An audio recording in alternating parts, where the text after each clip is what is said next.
مہربانی۔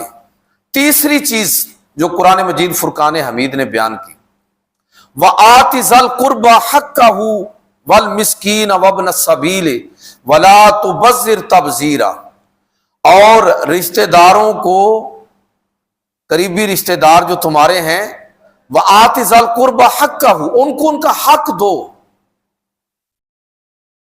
اور مسکین کو بھی، مسافر کو، وَلَا تُبَذِّرْ تَبْذِيرًا، اور اپنے مال کو فضول خرچی میں مت اڑاؤ۔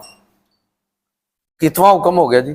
تیسرا، کہ اللہ کی راہ میں خرچ کرو، اور اس خرچ کرنے میں یہ ہے کہ تمہارے قریبی رشتہ دار، ان کے ساتھ، مساکین کے ساتھ، مسافروں کے ساتھ اس طرح تم ان پر خرچ کرو کہ ولا تبذر تبذیرا، فضول خرچی نہ ہو۔ جتنی آپ کو اللہ نے توفیق دی ہے، آپ اس توفیق کے مطابق لوگوں پر خرچ کیجئے۔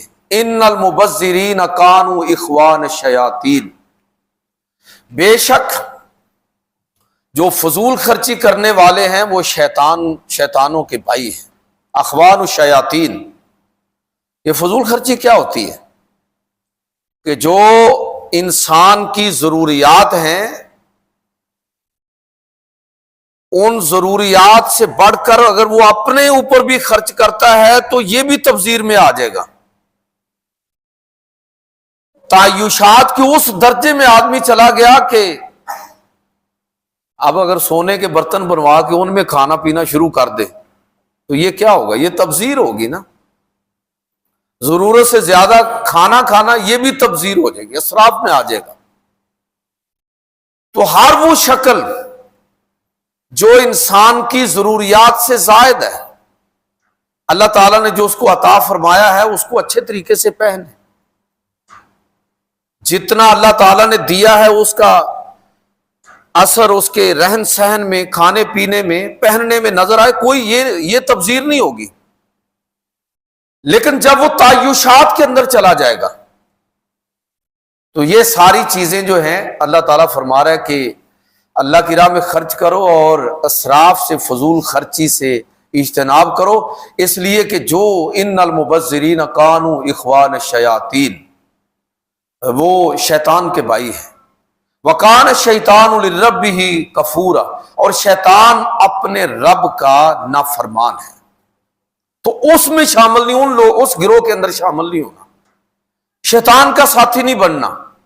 اور فرمایا کہ پھر یہ بتایا کہ بسا اوقات بندے کا جی چاہ رہا ہوتا ہے کہ اللہ کی راہ میں خرچ کرے، کسی موقع پر کاروباری مشکلات ایسی آتی ہیں کہ اتنی توفیق نہیں ہوتی، لیکن دل میں خواہش ہوتی ہے، تو اس کا ادب اور طریقہ قرآن مجید نے کیا بتایا کہ آپ جتنا خرچ کر سکتے ہیں اس کو کیجئے، اور اگر آپ کی تمنا کے مطابق، آپ کی خواہش کے مطابق اس درجے میں آپ کسی جگہ پر خرچ کرنا چاہتے تھے، نہیں کر سکے، حالات ایسے بنے ہیں، کاروبار ٹائٹ ہو گیا ہے، اپنے اخراجات اس طرح معاملہ ہوا ہے کہ گنجائش کم بچی ہے، تو اس کا طریقہ ہمیں کیا بتایا قرآن مجید فرقان؟ وَإِمَّا تُعْرِضَنَّ عَنْهُمْ، اور اگر تم ضرورت مندوں سے، تانگ دستوں سے منہ پھیرنا چاہتے ہو، گنجائش نہیں ہے، ابتغاء رحمت من ربک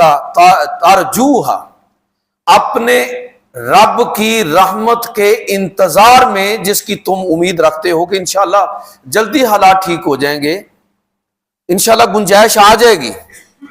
آپ اللہ کی رحمت کے انتظار میں ہو کہ ابھی تو گنجائش نہیں ہے، لیکن آپ اللہ تعالیٰ سے امید لگا کے بیٹھے ہیں کہ انشاءاللہ حالات بہتر ہوں گے تو میں اور زیادہ اپنے عزیز و اقارب کے لیے، اپنے احباب، دوست احباب کے لیے، ضرورت مندوں کے لیے، تو میں انشاءاللہ اس راہ میں اور زیادہ خرچ کروں گا، ابھی بس اتنی گنجائش ہے تو اتنا ہی کافی ہے، اتنا ہی کافی ہوگا۔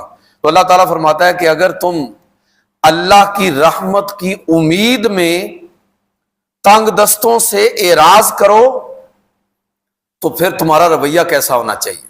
یہ دیکھیے کہ ضرورت مند کی عزت نفس کا کس طرح کا خیال رکھا ہے اسلام، کہ آپ جس کو دے رہے ہو احسان جتلاؤ گے تو سارا ضائع چلا جائے گا، اس کے جھنڈے لگانے کی کوشش کرو گے تو اجر و ثواب میں کمی واقع ہو جائے گی۔ تو حکم کیا ہے؟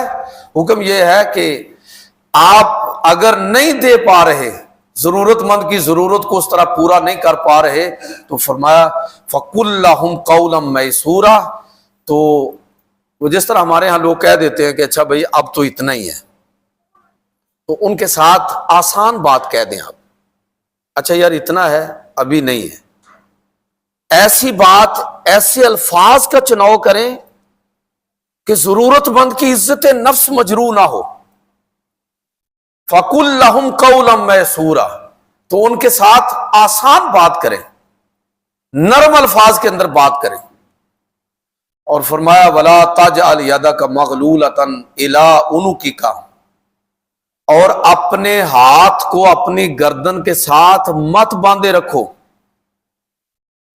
اللہ تعالیٰ نے جتنی وسعت دی ہے، تھوڑے کی ہے تھوڑا دے، لیکن اللہ کی راہ میں مسلسل خرچ کرتے رہے۔ ساری زندگی ہم اسی انتظار میں رہیں گے کہ گنجائش ہوگی گنجائش ہوگی، تو گنجائش میں سے گنجائش نکال لیں۔ وَيُؤْثِرُونَ عَلَىٰ أَنفُسِهِمْ وَلَوْ كَانَ بِهِمْ خَصَاصَةٌ، اللہ تعالیٰ فرماتا ہے کہ ایمان والے وہ ہیں کہ بسا اوقات اپنی ضروریات کو ایک طرف رکھ کے دوسرے کی ضرورت کو پورا کر دیتے ہیں، اپنے آپ پر دوسرے کو ترجیح دے دیتے ہیں۔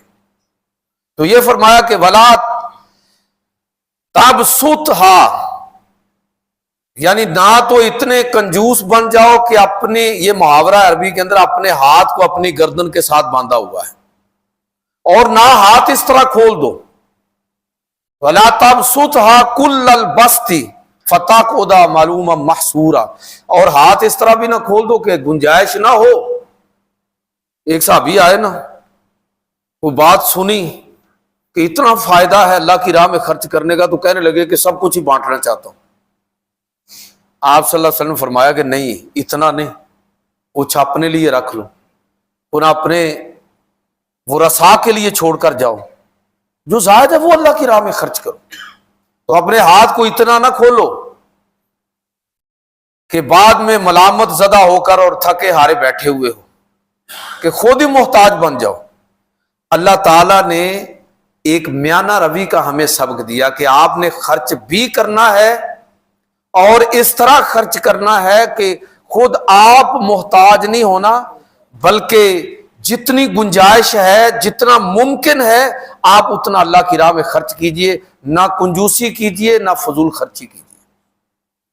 اور فرمایا کہ ان ربک یبسط الرزق لمن یشاء ویقدر، تیرا رب جس کے لیے چاہتا ہے رزق کو کشادہ فرما دیتا ہے، اور جس کے لیے چاہتا ہے اس کو ذرا کس دیتا ہے، تنگ دستی پیدا کر دیتا ہے۔ یہ بھی آزمائش ہوتی ہے، اللہ کی طرف سے رزق کا کھل جانا آزمائش، تھوڑی تنگی آ جانا آزمائش، دونوں میں انسان کا رویہ شکر گزاری اور صبر کا ہونا چاہیے۔ فرمایا کہ انہ کان بعبادہ خبیرا بصیرا، اللہ تعالیٰ اپنے بندوں کے احوال اور ان کو خوب ان پر خبر رکھنے والا اور اس